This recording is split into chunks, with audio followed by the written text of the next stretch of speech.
Komisi Pengawas Persaingan Usaha. Tetapi faktanya adalah kepedulian rejim ini untuk memberdayakan KPPU secara maksimal itu masih jauh panggang dari api. Dapat dukung Pak Anies ini dengan harapan saya seperti itu, dan saya akan gencar untuk menyuarakan bahwa harus diperhatikan karena ini kekuatan apa? Oligarki. Kekuatan oligarki. Ya. Kenapa Bapak singgung itu, Pak? Coba Karena- gali dikit dulu, Pak. Ya. Soalnya Bapak kan mantan KPPU nih. Iya, yang jelas. KPPU itu apa tuh, Pak? Tolong dijelaskan. Mereka ini lebih banyak sukses karena apa? Karena kedekatan, karena menggunakan fasilitas, atau karena juga ngemplang pajak. Dan itu terbukti. Case-case yang terjadi di pajak itu kan kong-kali-kong antara teman-teman di pajak dengan pelaku usaha. Sampai saat ini juga masih Hadirnya minimarket, Alfamart dan lain sebagainya dengan sendirinya kan mematikan UMKM rakyat kecil itu gimana tuh, Pak? Nah, itu memang isu menarik itu. Isu menarik.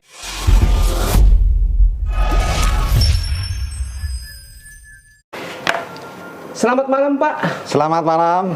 Izin, Pak, bersama dengan Bapak siapa nih? Barit Effendi. Pak. Barit Effendi. Wow, namanya Iya. keren. Iya. Saya dapat informasi Bapak dukung Anies ya? Iya. Serius? Serius itu loh. Dari wajah Ya. kelihatan Bapak Iya. nggak dukung Anies kok. Serius banget itu loh. Apa alasan Bapak dukung Anies? Pertama. Sebentar, Pak. Iya. Apa alasan alumni UGM tahun berapa, Pak? Lulus tahun 90. 90 dukung Bapak Anies Baswedan. Saya tahu Bapak Anies itu alumni UGM ya, Pak? Iya. Iya. Katanya pernah jadi ketua senat UGM? Iya. Pernah mendirikan BEM? Iya. Wow. Terus apa dasar Bapak mendukung Pak Anies nih? Pertama, bahwa beliau menggulirkan konsep perubahan. Konsep perubahan. Nah, dengan konsep perubahan ini jelas bahwa kehidupan tidak bisa stuck. Kita harus dinamis. Saya sebagai anak bangsa merasa terpanggil untuk ikut dukung, untuk ikut nyengkuyung, untuk ikut kontribusi. Elemen-elemen apa yang seyogianya kita dorong untuk membuat perubahan. Di antaranya adalah karena saya mantan orang KPPU, Nah, saya kepingin. tunggu, Pak. Ya. Bapak pernah di KPPU pusat ya? Iya. Dapat informasi begitu? Iya, iya. Terus Bapak juga di Bea Cukai? Iya. Sebentar, itu Ya. kita tunggu dulu, itu Ya. di sesi berikut. Ya. Kita lanjut dulu, Pak. Ya, lanjut, Pak. Tadi Bapak mendukung Pak Anies itu karena perubahan. Bapak sudah lama di Jakarta berarti? Sejak tahun 90. Sejak tahun 90 tinggal di Jakarta. Iya. Terus mendukung Pak Anies karena akan ada perubahan. Iya. Selama ia jadi gubernur DKI Jakarta, gimana tuh? Perubahan apa yang dirubah? Banyak. Apa tuh? Coba sebut salah satu. Sebut. Pak. Di antaranya adalah keharmonisan dalam keragaman agama. Lebih spesifiknya apa, Pak? Beliau sangat toleran dengan ya, sangat toleran dengan non muslim. Ini satu bukti bahwa beliau ini sebagai pimpinan benar-benar menjaga ya keharmonisan dan kerukunan dalam kehidupan beragama. Itu ciri khas seorang pemimpin yang pluralistik, yang dia benar-benar bisa ngayomi seluruh elemen. Jangan-jangan Bapak karena alumni UGM senior dukung Pak Anies karena alumni UGM juga, atau gimana nih? Ada juga yang lainnya UGM sama juga? Sekali bukan, karena saya melihatnya adalah bahwa beliau lahir sebagai tokoh. Saya menganalogikan juga dengan Kelor, kehebatan Kelor ini. Oh gitu ya. Iya. Jadi setelah nanti Bapak akan usulkan ke Pak Anies juga. Iya. Bahwa ini satu gerakan perubahan. Iya. Gitu. Kenapa saya mengatakan Kelor? Beliau adalah seorang kesatria. Yang membuat saya itu beliau seorang kesatria yang kebetulan dia juga orang ekonom. Orang ekonomi? Seorang ekonom karena lulusan dari Fakultas Ekonomi UGM ya. Beliau juga seorang yang elegan. Saya melihat sendiri elegansi beliau itu, sederhana dan lain sebagainya. Terus kemudian beliau juga lugas, ya kan, tidak bertele-tele, dan beliau tidak bisa terbantahkan seorang orator yang orasinya itu benar-benar berbobot. Coba kalau sandingkan dengan yang lain. Saya tidak mau untuk mendiskreditkan, Awas tetapi loh. bapak kita yang jadi presiden itu Iya. kan alumni UGM, Iya. jangan sampai dia Iya. marah. Iya, silakan. Tapi saya kan sebagai alumni UGM punya hak. Saya waktu itu di awal tertarik karena beliau mengangkat yang namanya nawacita. Nawacita ya. Nah, tapi dalam prakteknya entah itu kekuatan-kekuatan oligarki atau apa, saya tidak tahu secara persis. Kekuatan apa? Oligarki. Kekuatan oligarki. Ya. Kenapa Bapak singgung itu, Pak? Coba Karena- boleh gali dikit dulu, Pak. Ya. Soalnya Bapak kan mantan KPPU nih. Iya, yang jelas. KPPU itu apa tuh, Pak? Tolong dijelaskan supaya Komisi Pengawas Persaingan Usaha. persaingan. Usaha. Berarti selama masa kepemimpinan presiden ini ada tidak terjadi persaingan usaha yang menurut Bapak kurang bagus? Ya, yang saya lihat adalah dari sisi historical. Secara historical, KPPU itu lahir sebagai amanat reformasi. Dia sebagai pengawal pelaksanaan demokrasi di bidang ekonomi. Ingat itu.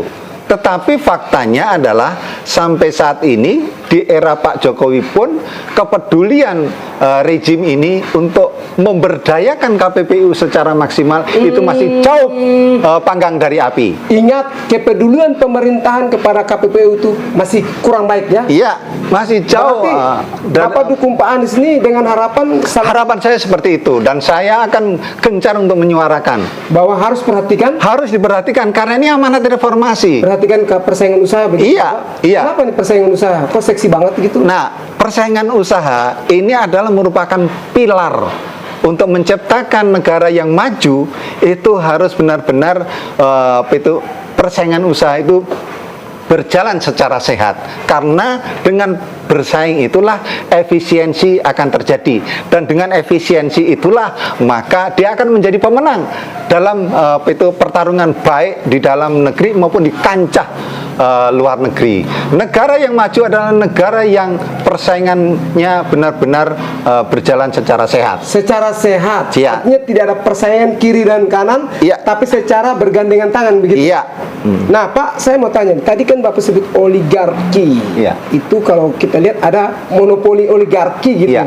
Menurut Bapak ada nggak di pemerintahan sekarang ini oligarki-oligarki yang menguasai sistem persaingan usaha? Nah, yang jelas saya tidak dalam kapasitas untuk menunjuk hidung ya. Tetapi memang undang-undang juga memberikan pengecualian monopoli terhadap sektor-sektor yang memang itu dikuasai oleh negara, seperti kayak PLN dan lain sebagainya itu.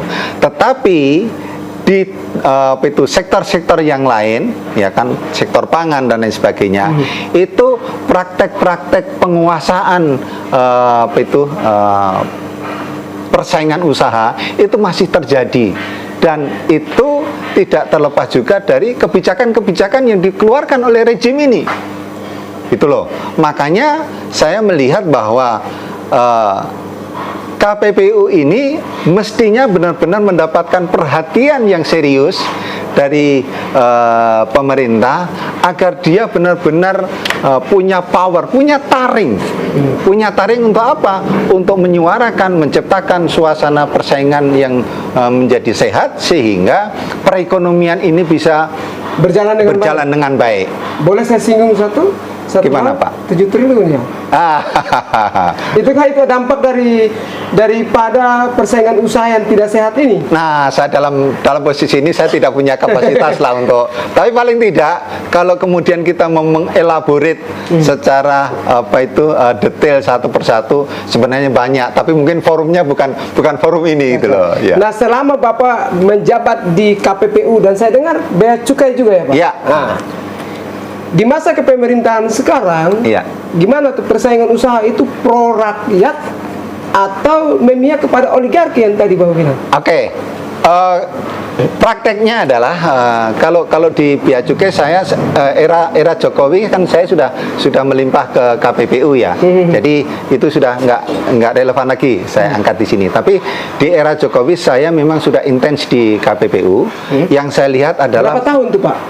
saya melimpah itu 2012 Jokowi 2012, ya. sebelum Jokowi kan? ya, Jokowi mau naik jadi gubernur itu pas saya posisinya sudah di KPPU. Tuh kan. Terus kemudian apa yang terjadi selama saya di KPPU ini, memang setiap minggu kami ikut di dalam namanya rapim, rapat pimpinan ya, mendengar sendiri isu-isu yang berkembang dalam konteks persaingan usaha.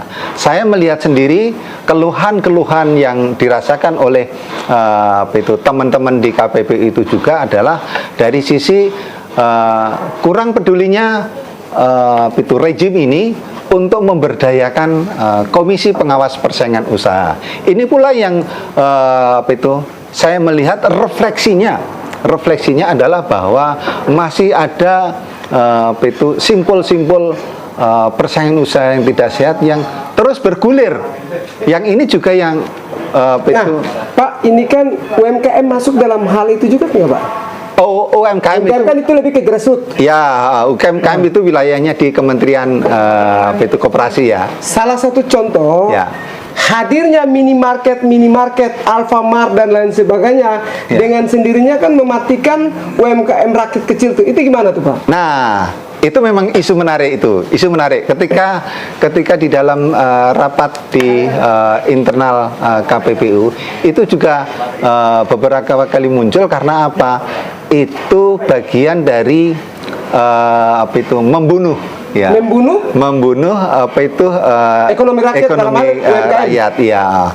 Tetapi kembali lagi ya, itu adalah kebijakan dari kementerian terkait ya, bukan wilayah KPPU. KPPU itu saya katakan, kenapa tadi saya katakan mandul, tidak berdaya, karena apa? Kewenangan yang dimiliki oleh KPPU itu hanya memberikan saran dan pertimbangan kepada pemerintah. Nah, sementara pemerintah sendiri ya suka-suka pemerintah mau ditindaklanjuti atau tidak. Tetapi saya melihat bahwa ini satu bukti kurang keberpihakannya rejim ini terhadap persaingan usaha. Persaingan usaha itu sebenarnya lebih fokus ke rakyat atau lebih fokus ke mana nih, Pak? Kalau secara filosofis sebenarnya amanat KPPU, amanat Undang-Undang 5 tahun 99 itu adalah memberikan kesempatan berusaha kepada semua pelaku usaha. Semua pelaku usaha termasuk UMKM. Sehingga dengan demikian bahwa di dalam membuat kebijakan itu harus memperhatikan keberpihakan kepada masyarakat atau pelaku usaha yang ini. Selama Bapak di KPPU, pernah tidak menyarankan kepada pemerintah yang pro kepada rakyat, lalu pemerintah itu sendiri tidak menyetujui atau tidak meresponnya, bagaimana tuh? Saya tidak mau tunjuk hidung ya, saya jelas ini bukan forumnya itu. Tetapi saya melihat, mendengar dan mencium aroma itu, keluhan-keluhan dari teman-teman juga, bahwa salah satu yang menjadi kendala kurang powerfulnya KPPU itu karena apa? Karena kewenangan yang dimiliki itu pertama hanya sebatas memberikan saran dan pertimbangan. Yang kedua juga KPPU tidak mempunyai kewenangan seperti KPK untuk OTT, ya kan? Nah, ini yang menjadi celah, celah karena kemandulan dari KPPU ini. Sehingga saya mau mengatakan bahwa amanat reformasi ini apakah sekedar sebagai lip service atau benar-benar dijadikan sebagai pilar untuk mengawal demokrasi ekonomi sebagaimana amanat reformasi itu sendiri. Ini yang menjadi big question saya, yang dengan ada kehadirannya koalisi perubahan ini, saya ingin mengangkat ini, ingin menyuarakan. Iya, ini mau dibawa kemana ini? Khususnya yang dimana sesuai undang-undang yang Bapak sebutkan itu, yang pelaku usaha itu bisa mendapatkan hak yang sama tanpa memandang bahwa ini oligarki yang menguasai semua sektor usaha. Iya. Kalau ini semua bisa disetting secara proporsional, saya meyakini bahwa perekonomian ini akan tumbuh menjadi lebih subur lagi. Menurut Bapak, selama Bapak jadi KPPU itu, di KPPU, Ya. persaing ekonominya tumbuhnya gimana nih? Pertumbuhan ekonomi di masa kepemerintahan Presiden sekarang nih? Saya meyakini dan melihat sendiri bahwa sampai saat ini itu juga perekonomian kita ini, bagi saya ya, sebagai anak bangsa ini, saya memposisikan sebagai anak bangsa, saya masih merasa belum puas. Belum puas karena apa? Karena apa? Karena dari sisi pelaku usaha banyak didominasi oleh para istilahnya lingkaran yang atas. Yang pertama itu ya. Yang kedua adalah bahwa mereka ini lebih banyak sukses karena apa? Karena kedekatan, karena menggunakan fasilitas, atau karena juga ngemplang pajak. Dan itu terbukti. Case-case yang terjadi di pajak itu kan kong kali kong antara teman-teman di pajak dengan pelaku usaha. Sampai saat ini juga masih terus berlangsung. Apa Bapak yakin Anies akan menghancurkan atau oligarki yang tadi Bapak sampaikan itu? Loh, keyakinan saya dari 3 pasang, sekarang sudah diangkat 3 pasang ya. Saya meyakini yang dari ini ketiga nih. ya, dan dia juga seorang yang religius. Anies adalah sang kelor, Ya. kesatria, elegan, lugas, organisatoris, religius, ramah, dan rendah hati. Apakah masyarakat membutuhkan pemimpin seperti itu di tahun 2024? Mestinya itu. Apa yang Bapak akan menggerakkan kepada rakyat untuk meyakinkan kepada mereka untuk bagaimana memilih Pak Anies? Inilah Gema ini. Gema di sini nih lah. Sudah berapa persen Bapak membawa mereka ke sini untuk mendukung Pak Anies? Kalau bicara tentang prosentase, jelas ini kan baru awal. Baru langkah awal. Berarti kami langkah Anies, Bapak langkah awal. Cocok. Saya yakin nanti simbol-simbol Anies ketika nanti berkumpul di sini, ya kan, kita memadukan strategi dan langkah yang akan ditempuh dengan dukungan kekuatan Allah. Saya yakin. Boleh bisik-bisik Pak? Ya? Jadi pembina ya. Apapun bagi saya siap.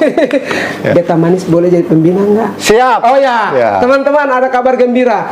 Boleh nggak kita buat relawan alumni UGM dukung Pak Anies? Setuju. Karena Bapak senior, saya junior. Ya. Kita kagama. Ya. Kita alumni UGM. Ya. Siap dukung? Siap. Dukung Pak Anies? Siap. Siap menang Pak Anies? Siap. Serius. Serius. Dari muka Ya. nggak kelihatan. Serius sekali itu loh. Oke lah. Ya. Baik.